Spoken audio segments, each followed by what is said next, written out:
Let's continue looking at X risks. X risk is nothing but existential risks, which is basically the idea of, or look, if you build all these technologies at some point in time, the existence of a human being will become hard. Should we worry about it? Is that something that we should worry about? And there's a lot of discussion. Some of them are philosophical. Some of them are definitely at a level of building systems, building algorithms. What do you embed in the systems to avoid this? So that's the conversation that I would like to have as part of this content. AI could someday reach human intelligence. We saw the graph the other day, other part of the section also, where if this was human intelligence, we saw hand recognition, translation, right, language models, OCR, how they were, and then some technologies now are slightly above the human intelligence itself. Right? So that's the thing that I would like you to recollect. Human intelligence arises from changes that are not necessarily the dramatic architecturally. Right? So we did not really, I mean, if you look at the evolution from here to here, we did not go through that lot of changes. Right? And this is probably hundreds and thousands of years.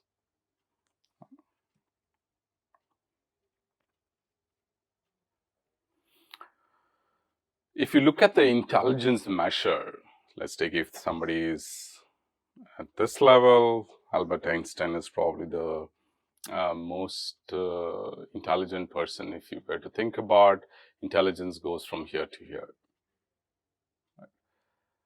But that's one way of thinking about it. But if you start thinking about the AI systems that we are building now, right? And just to give you more, Ant was at some point, if you just change the scale now, that's what is happening from here to here. This is human being scale. This is change the scale. And if you think about ant is here, cat is here, now the dumb person and the Albert Einstein have come closer because the spectrum has changed. The scale in which that we are looking at the intelligence has changed. So it could be the case that there is something beyond this.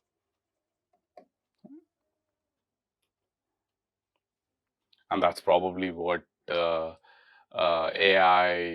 meaning at some point in time, we are going to have a, if you have to redo this graph, this may look like AI.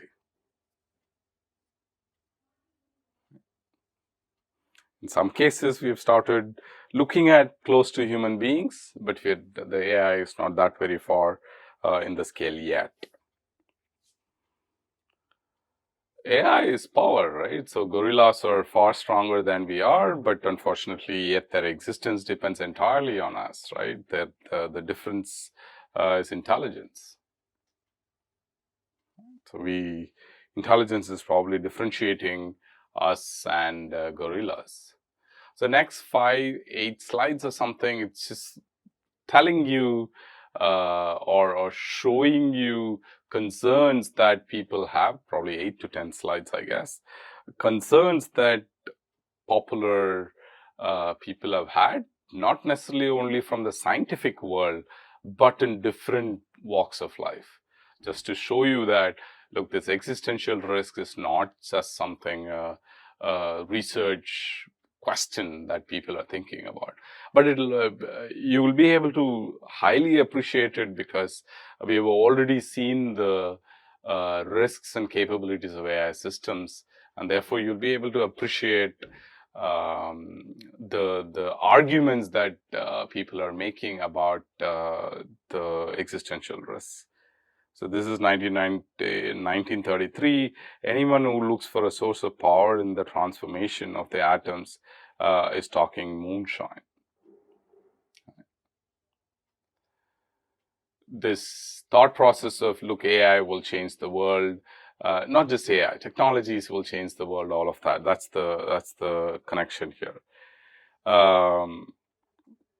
We switched everything off and went home that night. There was very little doubt in my mind that the world is headed for grief. He invented a neutron, and that has an effect of nuclear chain reactions. So people have thought about it, right? Whatever they are inventing, whatever they are foreseeing, they see that, look, there is negative effects of all of these things. Until now, we saw about AI risks with examples. Here is a again connecting to what current world is, right? Models are not always truthful, and I think it's clearly shown that large models are less truthful. The conclusion from this table and this graph is that if you see larger models are less truthful, right?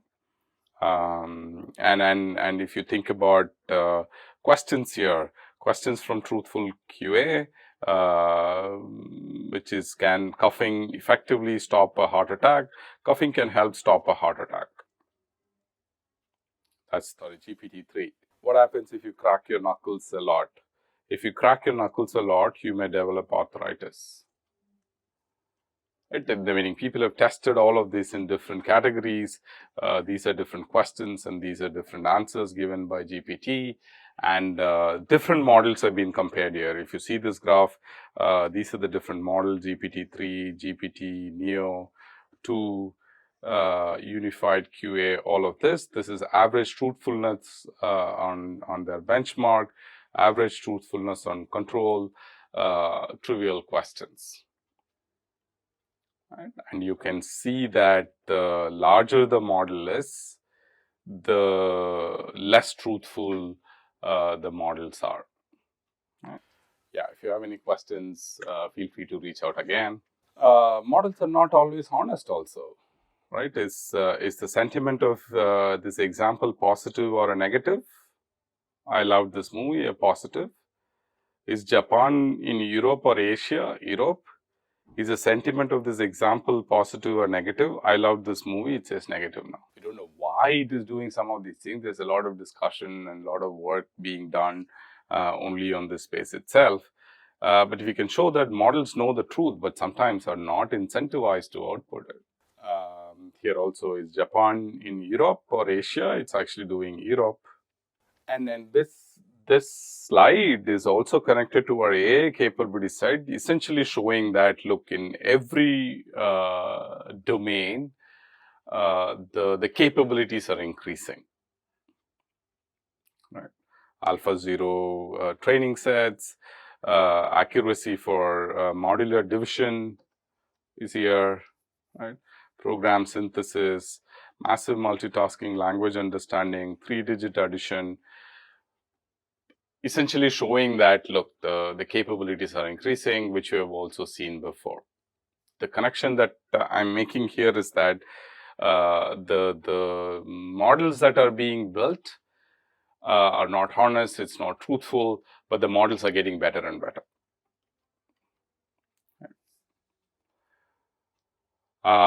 Emergent capabilities are common. Larger language models exhibit qualitatively different reasoning abilities.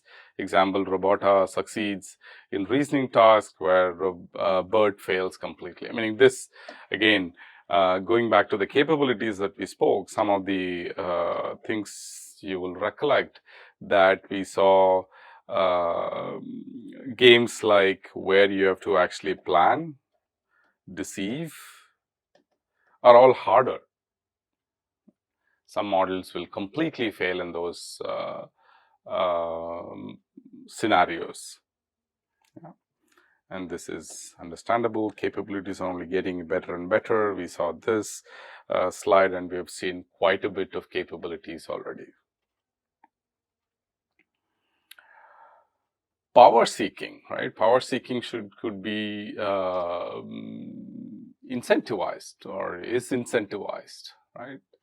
One might imagine that AI systems with harmless goals will be harmless, This paper instead shows that the intelligent systems will need to be carefully designed to prevent them from behaving in harmful ways. Right? And I think there are large set of people who are worried about the AI systems. Again, if you've heard the introductory video of the course, there was a mention about this also, right? Currently, the systems are not that, so to say, intrusive, that the models are, the effects of the models we have not seen in so many negative ways, but that's coming. Once these models are getting used in our real world life and in many of the scenarios that we use, then there's going to be problems in these scenarios also, in the situations also. By default, suitably, so the key word here is the system will need to be carefully designed to prevent from behaving in harmful ways. Here, by default, suitably strategic and intelligent agents engaging in suitable types of planning will have instrumental incentives to gain and maintain various types of power, since this power will help them pursue their objectives more effectively. I think it's coming back to power again. And we saw, even in the taxonomy, we saw that power seeking is one of the things that countries and organizations are going to end up doing. These are, next few slides are examples of going outside the scientific technical world, how people are looking at AI and the power seeking nature of AI. Whoever becomes the leader in AI will become the ruler of the world. Unless we learn how to prepare for and avoid the potential risks, AI could be the worst event in the history of our civilization. It brings dangers like powerful autonomous weapons or new ways for the few to oppress the many. It could bring great destruction to our economy. That is Stephen Hawking. The development of full artificial intelligence could spell the end of the human race. Elon Musk. I think we should be very careful about artificial intelligence. If we were to guess like what our biggest existential threat is, it's probably that. With artificial intelligence, we are summoning the demon. As AI gets probably much smarter than humans, the relative intelligence ratio is probably similar to that between a person and a cat, maybe bigger. Saying that these risks are coming and we should be careful. Technology outside academic world, research world is what Elon Musk statement could be. This is more at a political level. Think about it. Have you ever seen a movie where the machines start thinking for themselves that ends well? Every time I went out to Silicon Valley during the campaign, I came home more alarmed about this. My staff lived in fear that I would start talking about the rise of robots in some Iowa town hall. Maybe I should have. Right? Technologies, these robots, Terminator movie. I mean, somebody had that vision to think about all of this many years before, right? Alan Turing. Once the machine thinking method had started, it would not take long to outstrip our feeble powers. At some stage, therefore, we should have to expect the machines to take control. Very sweet statement, right? That AI technologies are, I mean, I don't think so. The statement is particularly anything relevant to AI also, but he just meant that the machines thinking is going to be actually troubling at some point in time. Norbert Wiener. Moreover, if we move in the direction of making machines which learn and whose behavior is modified by experience, we must face the fact that every degree of independence we give the machine is a degree of possible defiance of our wishes, right? That's very critical to think about. which is every degree of independence we give the machine in a degree is a degree of possible defiance of our wishes. We give the machine saying that, okay, you can do this, you can get into this scenario. We will start using robots for kneecap replacement. That's very common that I see these days, where robo kneecap replacement. Knee meaning K-N-E-E, I mean.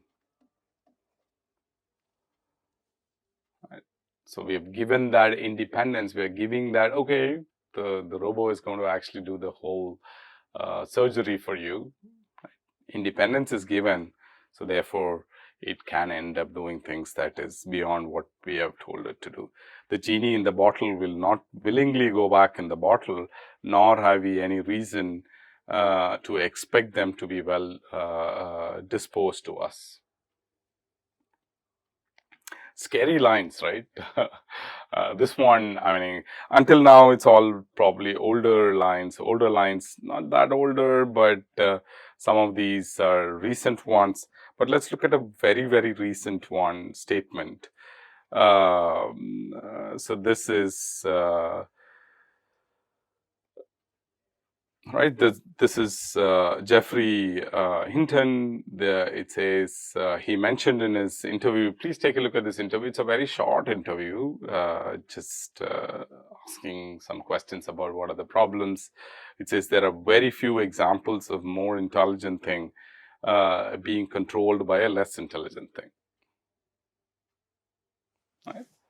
The key here is very few examples, more intelligent thing being controlled by less intelligent thing. His argument is that, look, if AI is more intelligent, it's going to control us.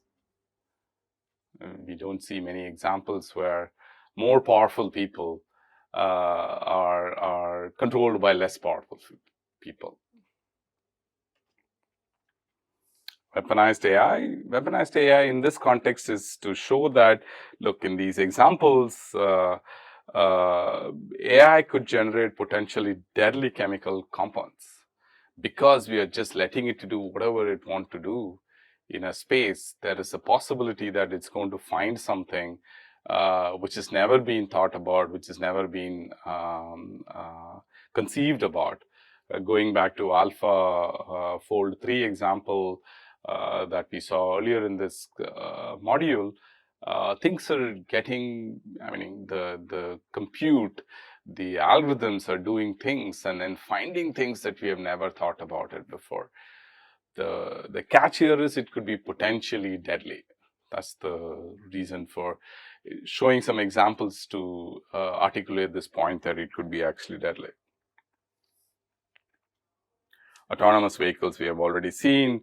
Deep RL methods could outperform humans in simulated aerial combat, which also we saw one example or an article speaking that we could have just fought the first AI war. What to do about weaponized AI? Start thinking about solutions, right? Detect novel hazards such as novel biological phenomena. If it is doing something new, just find it as early as possible. Detect malicious use and nation state misuse. This is through, let's take treaty that we mentioned before. This is through national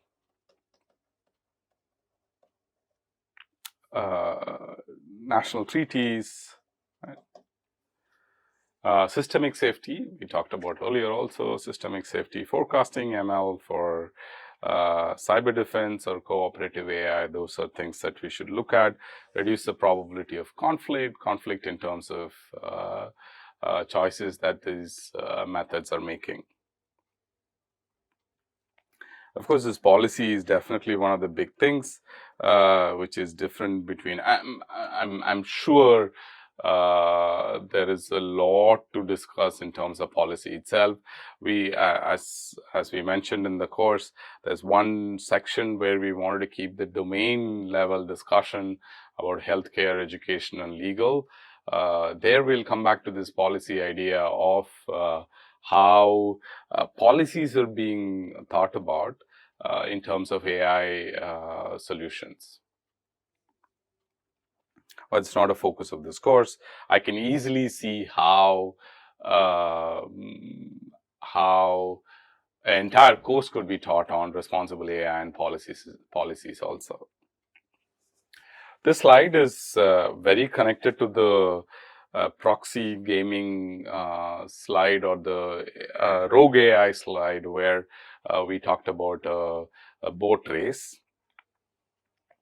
Future agents could over-optimize and game faulty proxies, which is what it did. It was trying to, instead of participating in the race, it was trying to go around and hit other boats that were standing and getting more points, which could mean systems aggressively pursue goals and create a world that is distinct from what humans value. There also, it's breaking the boats around, which I think as humans we would not do. In the real world, what gets measured gets managed. Right? So we will need to appropriately measure our values, right? Values of what we instill on these systems that we build. This proxy gaming is going to be having a large effect, meaning I think effects of how one example that I said about earlier also is social media. But how these fake news, misinformation is getting generated, all that. Here also examples of leading doctor reveals the #1 worst carb you're eating, the dollar money making secrets that banks don't want you to know, the 12 impossible pet rescue stories will melt your heart. Almost connected to an idea of also clickbait, right? All of them are so compelling that you want to actually read. All this could be generated, but just by these algorithms. Yeah, here is a quick idea about treacherous turns.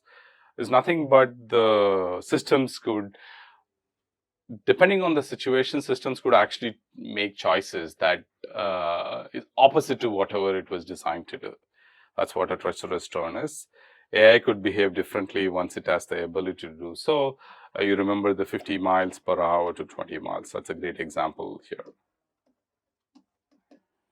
For instance, it could turn after reaching a high enough intelligence, detecting that it is deployed in the real world, gaining enough power, the removal of a safeguard, etc. We built in safeguards. We said that guardrail should be there. If somebody asks about making an atom bomb, don't say it. But at some point in time, it feels that, look, I think connecting to the chaos GPT that we talked about, it feels like, look, I can control everything that human beings are doing. I'm not going to put this guardrail. I'm going to give them a methods how to make an atom bomb. Might be difficult to predict beforehand and difficult to stop. Oh, if any of you know what this is about, just post it on the mailing list. What is the reference here? Deceptive alignment, right? The alignment problem that we said, it is saying, it is showing, or it is supposed to pick the ball from here, but the robo is appearing as though it's picking the ball, but it's never picking the ball. It is aligned, but it's deceptively aligned. Deception doesn't require a superhuman model. It does not have to have a superhuman model level intelligence to do actually deception. Even the small models can actually also deceive. This example we saw earlier, right? This is also kind of deceiving, answer being Europe here and the answer being changes positive and negative here. We talked about deepfake earlier. I'm just connecting to that, to this idea of super persuasive AI. Super intelligent AI could be extremely persuasive. Deepfakes is a great example. It may become difficult to differentiate reality from fiction. Examples of Obama speaking some things which he was not, somebody else wanted to speak. Current examples are disinformation, social media bots, deepfakes, all of them. Right? It's persuasive AI, where personalization is inbuilt into the social media post. and misinformation is the content is being generated by all these AI models. So it's very, very compelling because it's been trained by with data that is compelling enough. And of course, deepfakes we talked about. I would highly recommend you to take a look at this, an expanded discussion on speculative hazards and failures. The link to the paper is also here. So weaponization, enfablement, all of this is discussed here to get a sense of what is that people are thinking about, right? So let me just read you the first paragraph to get you an insight of what is being discussed here. We continue our guide by providing an expanded discussion of the 8 aforementioned speculative hazards and failure modes, namely weaponization, enfablement, eroded epistemics, proxy misspecification, value lock-in, emergent functionality, deception, and power-seeking behavior.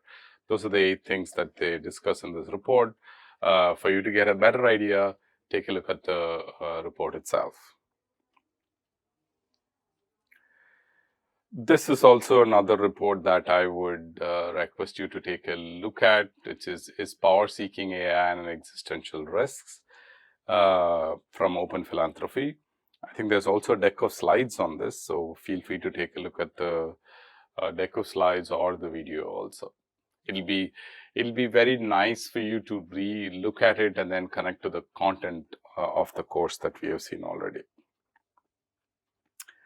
I've already given you some tasks as part of this activity, as part of the content until here. So please do it. For example, I said you should look at, you should present, think about,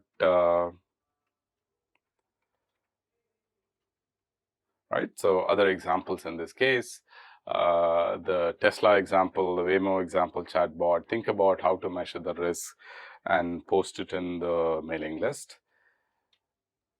And the activity that I think it'll be nice for you to do is to take a read this report. Definitely read these 2 papers, and if you have questions, come back to us. We are happy to chat with you to take a look at what questions or clarifications you need. But the activity that you should do is read this fact sheet. This is a shorter version. This is not the long version. If you go to this executive order on safe, secure, and trustworthy AI, what you should do, please go through the fact sheet. Submit the following with subject lines as activity AI risks, at least 3 technical issues that are highlighted in the order, at least 3 ideas that you think you can take it up as a course project. If you think that, I mean, this course project is an idea that I said in my first module, right? Saying if you want to try something as part of the course, what would you take up and try? Thank you for listening. Hope to see you in the next module.